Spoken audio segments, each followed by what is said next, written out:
Hello Taurus, Sun, Moon, Rising, and Venus signs. Kamusta kayo? Sana po ay nasa mabuti kayong kalagayan. Welcome back po sa Star Tarot.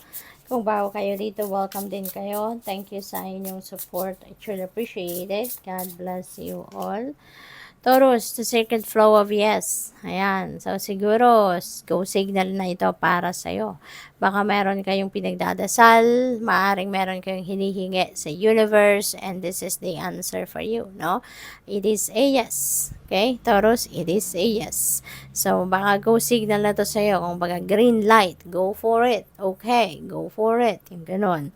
Maaari din na meron kayong mga pag-uusap. This could be a conversation with someone at maaaring kayo ay magsasabi ng yes, you're going to approve of something, or baka kayo ang pagsasabihan ng yes, baka kayo may ino-offer and maaaring tatanggapin ng kausap ninyo kung ano man ang offer ninyo. The distraction of shiny things, ayan, so siguro merong mga distractions or merong mga temptations na makakaharap kayo sa ngayon or may encounter sa ngayon, ano? Kaya parang ano ito, baka masusubukan dito ang inyong tatag, no? Yung commitment ninyo sa inyong sarili, no, na hindi ninyo gagawin na kakainin na iinumin kung ano yung bawal, yung mga ganon, kung ano yung hindi dapat, yung hindi pwede, no? Maaring merong mga temptation dito, no, na maaring ma-encounter kayo at masusubukan dito ang inyong tibay. Ang tibay ng inyong loob, yung tatag ninyo, no? Kung gaano kayo maninindigan. Fill your cup with sacred giggles.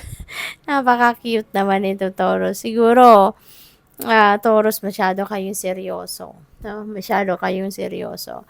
Maaring wala na kayong time para tumawa, 'di ba? Parang hindi na ninyo nararanasan ang laughter man lang because of all the seriousness, no, na nararamdaman ninyo. So, ano din kayo, fill your cup with sacred giggles din. Okay? Tumawa kayo. Enjoy even the simple things, no? Try to embrace simple things. Acknowledge simple things. Kasi minsan din, kahit maliliit lang na bagay, natutuwa din tayo, di ba?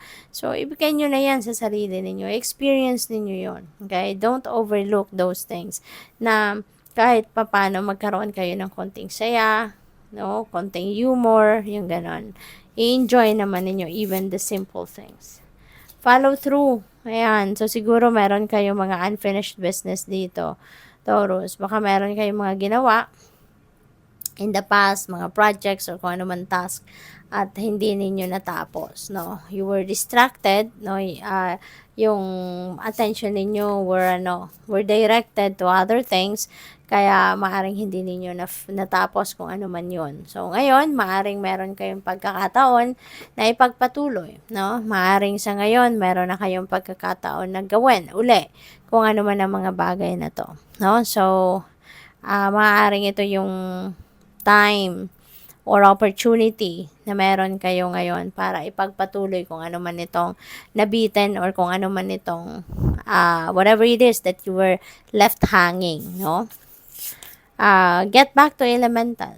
Ayan. So, ito yung siguro pinaka-practical ninyong gawin sa ngayon. Focus muna kayo doon sa parang elementary lang. Doon lang muna sa simple lang, sa mga simpleng steps muna, no? Doon muna kayo mag-focus rather than jumping agad-agad doon sa mas mga komplikado, sa mas mga garbo, yung mga gano'n na mga sitwasyon or mga paraan, no, ng kung ano man ang mga bagay-bagay na pinagkakaabalahan ninyo sa ngayon. Creator air. Ayan. So, air is connected to logic, no? Critical thinking, pag-iisip, yung mga ganon, communication, ano, yung mga ganon. So, maaaring meron kayong mga sitwasyon sa ngayon na kailangan ninyo ng analysis, no? Kailangan pag-isipan mabuti, kailangan pag-desisyonan mabuti, yung ganon. So, think, no? Think about your situation before you make any decision, Taurus. So, parang it's critical sa ngayon na i-observe ninyo muna yung pag-iisip before you make a decision, no? Kailangan siguro na mag-gather muna kayo ng facts, mag-gather kayo ng mas marami pang impormasyon para makatulong sa inyo, no, na makapag-desisyon kayo or makatulong sa inyo na mapag-isipan ninyong mabuti. If you have a lot of information siguro or necessary information, no, na makakatulong sa inyo somehow sa inyong pagdedesisyon, no? Hindi pwede rito yung siguro Taurus, yung you're going to jump into a conclusion agad-agad na hindi mo pinag-aralan, hindi mo pinag-isipan ng mga bagay-bagay, no? Otherwise, baka pagsisihan mo yan in the end. Prosperity sisters are happiness and joy. Ayan. So, siguro, mas magkakaroon ng pagkakataon kayo rito, no, na ma-experience niyo yung prosperity and abundance. Maaaring may mga blessings na related to your finances, related to money, no, na paparating, kaya kayo magiging masaya, no, kaya kayo magiging extrang masaya, joyful, no, dahil sa mga biyayang yan. So, good luck.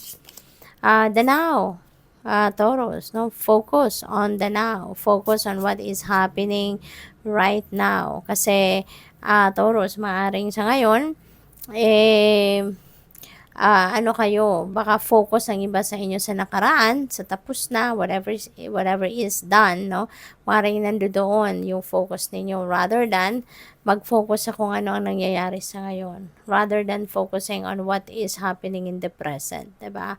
Or baka ang iba din sa inyo, focused on the future, focused on planning for the future, diba? Rather than focusing on the present moment or focusing on what is happening right now, no? So this is an invitation for you na be practical, no?